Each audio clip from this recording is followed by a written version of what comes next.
side of Harborfront Center and fill out a donation form.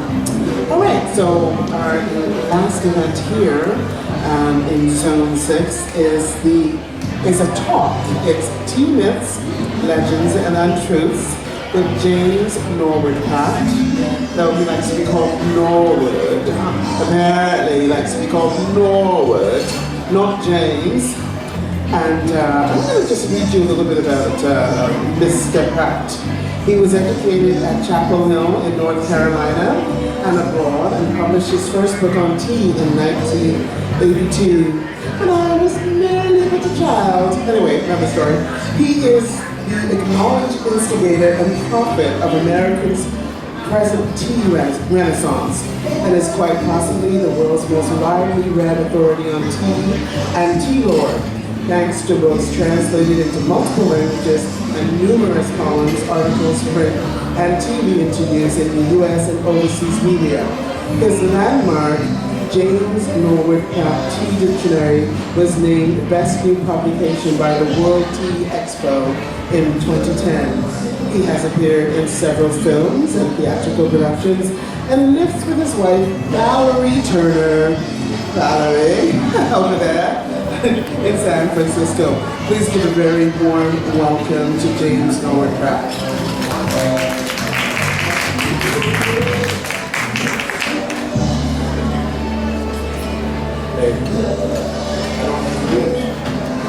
It is on. It is on. We are on. Put me on again. And how happy I am to be here, and how grateful I am to the Sri Lanka Day Committee to organize an event like this so that tea lovers like you and me have a place to get together and to talk about tea, a little bit at least, which is something that, well, human beings have been doing since the pyramids were under construction. That's 5,000 years at least. They were probably added before then, but we just don't have the historical records. Tea is one of the things that human beings love most. Like wine and like tobacco, it only exists because it makes us feel good. We could get by just drinking water, but we don't. We've spent 5,000 years making tea taste better and better and better, and growing in more and more places. And what did you say my subject is, Richard? Oh yes, that's right. Yes, this is a talk about tea myths, and so let me start by, I guess I should say, have you heard the one about, but that's not historical. The Chinese myth for where tea came from all those years ago attributes its discovery to the second emperor of China, who was the inventor of herbal medicine, amongst much else. He invented the plow, farming, they say. And as an herbalist, one day a leaf fell off a bush, and he liked the taste that it gave the water he was boiling. That's a myth. That's not true. I also suspect that it is not true that this particular emperor, his name was Shen Nung, had horns. But that's part of the myth, that he did have horns, he did invent herbal medicine, and most importantly, discovered tea. A myth is not a lie. It is not an untruth. It is a point. You know, when you talk about the things that matter, you can't use language. You have to speak as if. You have to use metaphor and simile. My love is like a red, red rose. You can't otherwise describe your love. And when we say, where did tea come from? You say, well, it came from this old emperor. And there, you're speaking poetry, and you're in the realm of as if, of metaphor. And that's what myth is. And there are lots and lots of myths that have attached themselves to this innocent tea leaf. Not all of them go back as far as Shenron, at the time of the pyramids. He would have represented, let us say, I don't know, but centuries, 40 or 50 generations of herbalists and hermits who had gone off in the woods, lived up in the mountains, learned what to do with those various plants. And one of the plants that they paid most attention to was the tea plant, the Camellia sinensis. And they must have loved the new growth in the spring, and they made it first into a food, and then they discovered the caffeine in it and the other things, and so it became a medicine and then a tonic, and eventually they knew how to treat that leaf well enough to make it a beverage. Well, those herbalists and hermits are the Taoists, as we now say, in terms of Chinese history and philosophy. And it is undoubtedly Taoist to whom we owe the development of tea. But they didn't spread it. They, you know how hermits are, they keep things to themselves. No, there are other stories about tea. Did you ever hear the one about Bodhidharma? He came from India, arrived in China, didn't say anything to anybody, sat down facing a wall, went into deep meditation, waiting to be enlightened. Naturally, the Chinese were curious. Years went by. At one point, the old boy drowsed off. This is the legend.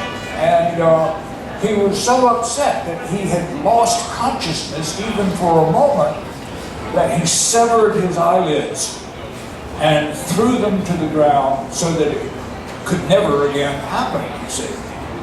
And the gods were so moved by this sacrifice that where those eyelids fell to earth, the first tea plants grew up. Now, that's the Bodhidharma story. And I hope it does not detract from the reliability of this account if I tell you that in Japanese, the word for tea leaf sounds just like the word for eyelid.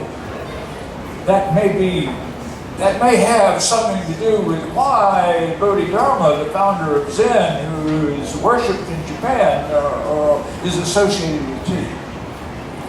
He was a Buddhist, you see. And not the only Buddhist associated with tea. It was these Buddhists who spread it around. And by the time they had spread Buddhism, it took 500 years or more, from the interior of China all the way down to the coast. By that time, they had taken tea everywhere that they had taken the words of the Lord Buddha. And there were lots and lots of people in China who were drinking tea. This tea came usually from Buddhist monasteries, which were usually located up on mountains. And a lot of these mountains were not only isolated, but they were covered with a sea of cloud mist for most of the year. Now there would have been wild tea growing up there, even before the Buddhists uprooted the bushes they could find out in the woods, planted them in rows down near the monastery where you could harvest them. There would have been all that wild tea on these mountains, but these guys called the tea that came from there cloud and mist tea because it never saw direct sunlight. And so the leaf had to struggle mightily to develop any flavor at all, to develop any chlorophyll or anything else. So boy, when you made tea with a leaf like that, it was full of flavor and it packed a huge wallop. This is still the tiniest category of teas produced in China. It's called Yunwu, or cloud and mist. And several of China's 10 most famous teas are Yangwu teas. Get some if you can. It's not easy to do, but you'll be glad. My favorite story about cloud and mist tea is the meeting of a couple, of a Buddhist and a Taoist down in the market town. These guys would come down from the mountains every so often because they needed to buy, I don't know, salt perhaps, or some other necessity that you couldn't get up there. And what they had to trade usually was tea, which they grew and which was known to be great if they grew it. Well, the leading tea merchant in the market town received a visit from a Buddhist priest from the monastery who said, "I've brought a bag of tea, I'd like you to try some, see if you'd like to buy it." And just at this moment, a Taoist hermit from the other side of the mountain showed up with the same story. "I've brought a bag of tea, and I'd like you to try it and see if you would." Well, the merchant was overjoyed. Imagine how rare it is to get tea from the cloud and mist region that is actually made by a Taoist hermit or a Buddhist priest. So, of course, he said, "Oh, let me try it at once." And the Buddhist priest prepared a cup perfectly of his Yangwu tea. And when he removed, see, they used the gaiwan cover cup. And when he removed the lid from the covered cup, this cloud of mist arose and it filled the whole room, and the aroma was glorious. And the merchant just said, I don't know what he said. It was the Taoist's turn next. And he said, "Let me show you mine." His tea was steeped in a gaiwan. And when the timing was perfect, and of course he used the right temperature of water and just the perfect amount of leaf, when the tea was ready and he removed the lid, yes, mist arose in a great, great cloud, and it assumed the form of a beautiful woman. And she smiled at everyone in the room, and then, like the mist before, she disappeared. Well, the Buddhist was outraged. He said, "You Taoist and those dirty tricks you're always playing."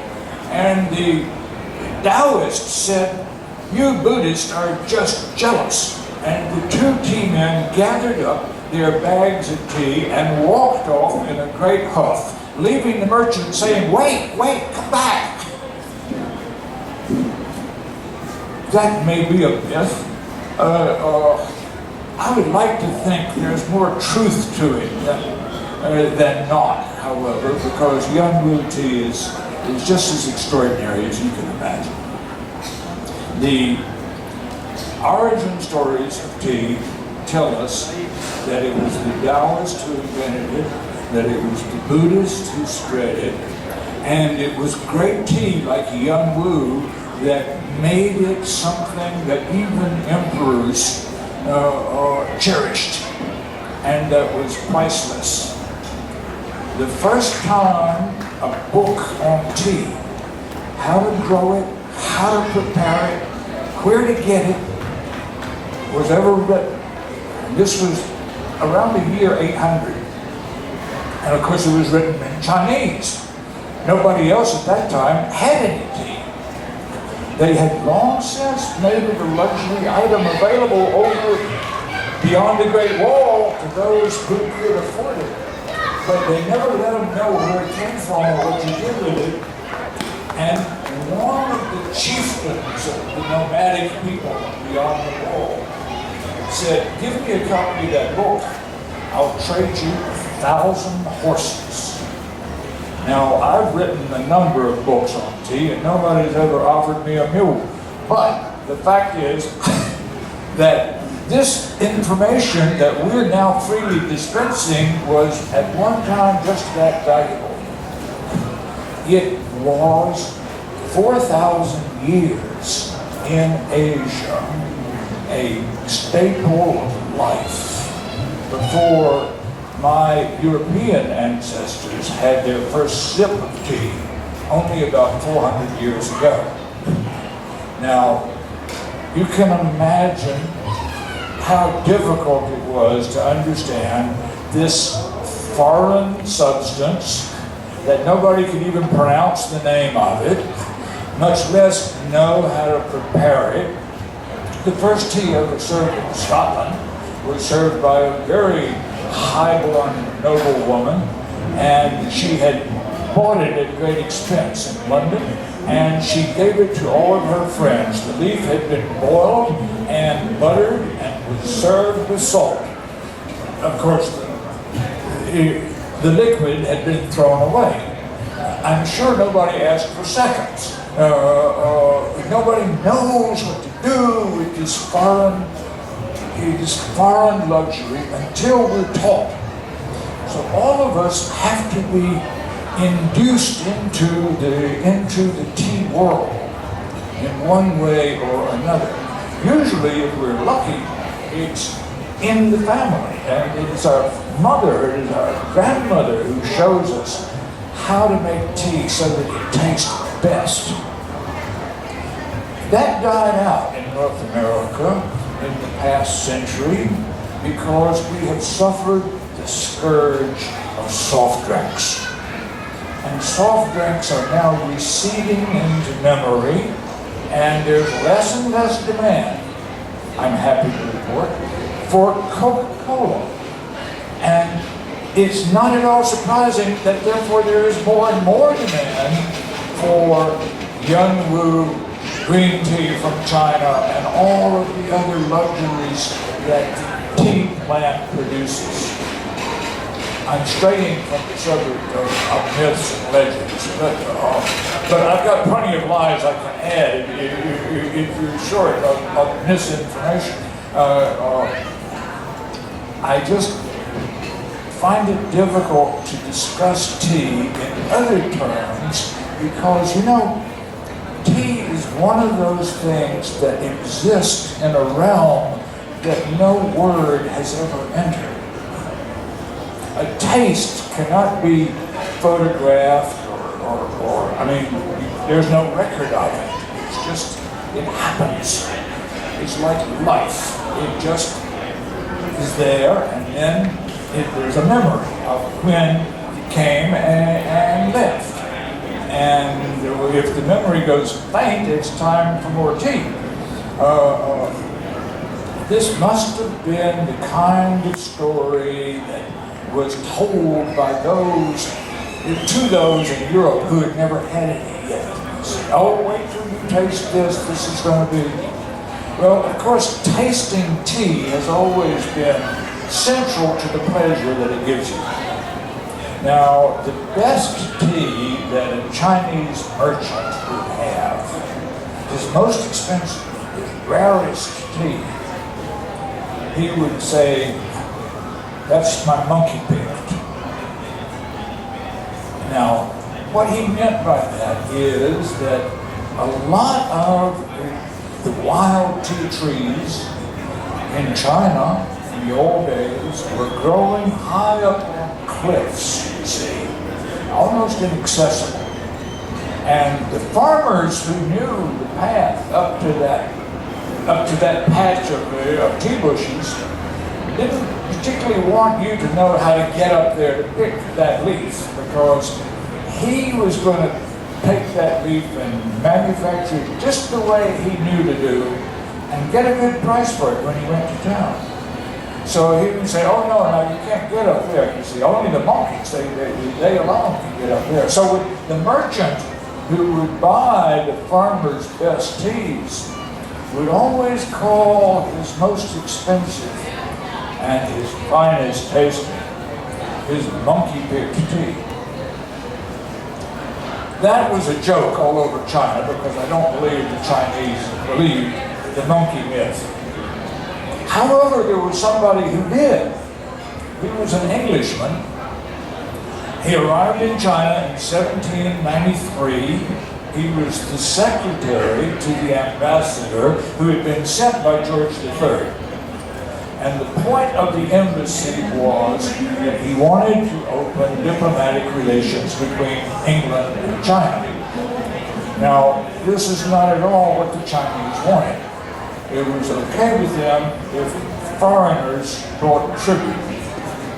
And they were free to leave. They could buy some porcelain, silk, tea if you like, but you gotta get out of here. This is China, and we don't want you to know too much about our business.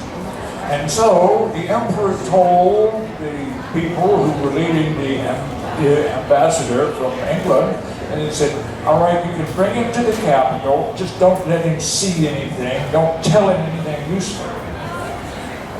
The secretary to the ambassador was taking notes. He was keeping a diary. And he made friends with the Chinese interpreter who was describing to him all of the things that he couldn't see.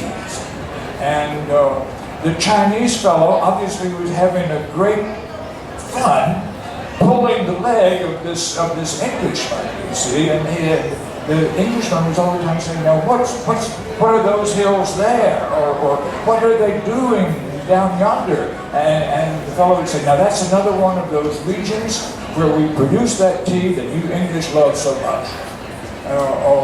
And he'd say, now that region that's coming up, that's where the monkeys pick. Aeneas Anderson was the unlikely name of this secretary, and he wrote it all down in good faith. And when he got back to England, he published his diary, and every Englishman who believed Aeneas Anderson realized that his tea had been picked by monkeys. It took a long time for that myth to pass away. But you see, I'm fond of it. I'm trying to revive it right now. And I don't think there's anything wrong with us to fib a little bit to people who don't know tea the way we do. And I have told a good many people, most of them below the age of 12, that, now tea like that has to be picked by monkeys. This is monkey-picked tea. The ones who are over the age of 12 have enough vocabulary that you can say simian-assisted. You say you don't have to call it monkey-picked. You can say this is simian-assisted pluck. And some of them understand it too. But it's too good a story for us just to pass up and forget about. I think the monkeys, like the monks, like the hermits, like the emperors, have earned their place in tea history and would enjoy knowing that we're still talking about, wondering how they're doing and what their tea must have tasted like. So look, I could go on about myths, legends, and, let's be truthful, lies for a long time, but I'd like rather for you to ask me some questions so that we can have a free-for-all here instead of just me talking. So, now this is not to encourage heckling, but anybody who has anything that crosses his mind on this or any unrelated subject, just wave a hand.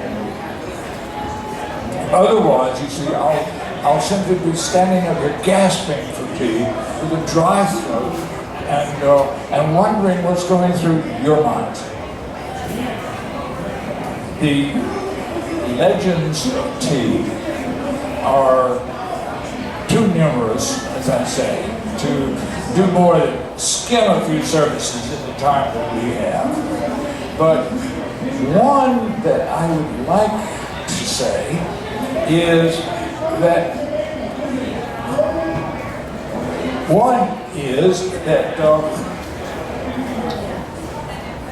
orange pekoe has nothing to do with oranges. this is one of the few terms that has seeped out of our tea society, the circle of tea lovers, into general usage. Almost anyone who speaks English has heard of orange pekoe. But why would it be called something like that? I found out. The reason is, in China, why their most expensive tea is called white tip. And the Chinese, that's Bai Hao. And those first European traders, you see, had brought tea back from those Chinese merchants, and they had brought some of the Bai Hao, the priciest they had. The trouble was, when they got to Amsterdam, the year was 1610, nobody had ever heard of this stuff, and certainly nobody was willing to pay that kind of price for something that they didn't even know what to do with. The sea captain had a cargo here of Bai Hao, and he had nobody to sell it to. He couldn't even remember how you said Bai Hao.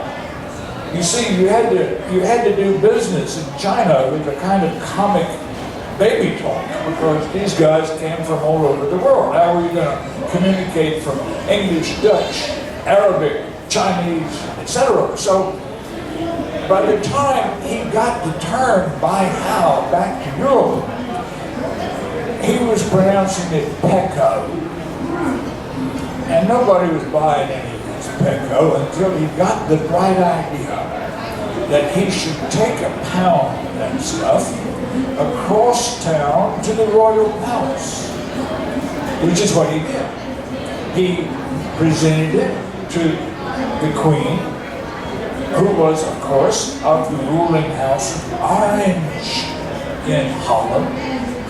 And then he was able to say, now, I know you think that's a high price, but this isn't just pekoe. This is not simple pekoe. This is what Her Majesty drinks. This is orange pekoe.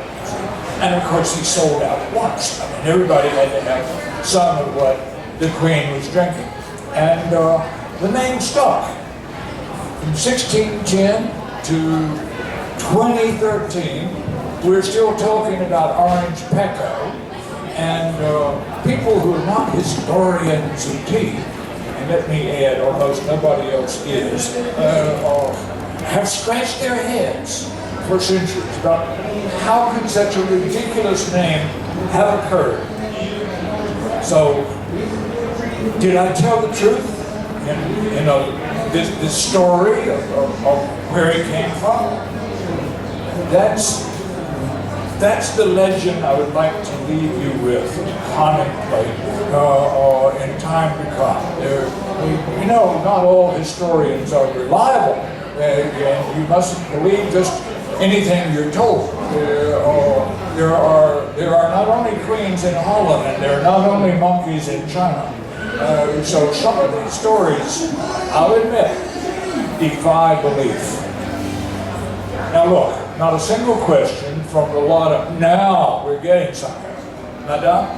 I have many questions. But can you talk a little bit about your new book? I'll tell you about it. Oh, all right. My Tea Lover's Treasury appeared 30 years ago. And every 10 years since then, I've been forced to rewrite it because I have learned so much more. And I understand so much better what it is I was trying to say. It's not as if I was inaccurate or incorrect, but now I can express it better, you see. And so I get embarrassed when years have gone by and I haven't said it any better. So this is the last edition that I have rewritten every page of it, and it's the best I can say now. It's divided into two parts. The first part of the book is the romance of tea. That's the history of tea in the world. The second part of the book is a guide to the teas of the world. And the whole thing, by the way, is a pretty good read, I'm told. Thank you. And Another question, we've just got a minute or two. Yes, ma'am. Just to say, I noticed you described Pecco instead of, and most people pronounce it Pico. Is that like a tomato, potato thing? Good, thank you, Patricia. It's a very good question because it describes not a kind of tea, but a size of the tea leaf. It's simply a technical term for the size of the tea leaf. When you make black tea, some of the leaf will be broken, some of it will be dust, some of it will be unbroken, and the unbroken leaf is the orange Pecco. And that's all it means. It doesn't mean that it tastes any different, and every time you make black tea, there's going to be some OP, some orange Pecco, and those in the business say Pecco, not Pico. Now that's what I've learned. So thank you for that question. Thank you for coming. Thank you for your interest and attention, and let's drink more tea.